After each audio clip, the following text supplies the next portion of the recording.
Hey guys, in this video I'm going to show you how to use McDonald's app in drive-thru. So, in order to do this, first of all, open your McDonald's application and log in using your user credentials. After you log in, you will see this page that is McDonald's dashboard. So here what you'll have to do is select the second option, which should be order.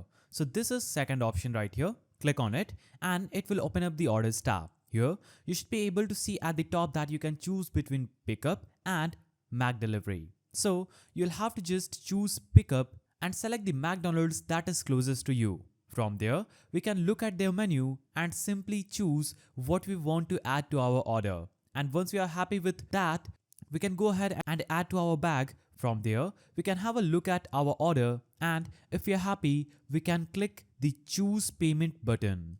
So now you'll have to just choose your payment method, and as you can see at the top, there's now 3 steps. So we'll have to place our order and then we have to head over to McDonald's. Then we can go into drive-thru and we can go ahead and pick it up. So that is exactly how you can use the McDonald's app for drive-thru. Hope you found this video helpful. Please don't forget to give it a thumbs up and thanks for watching.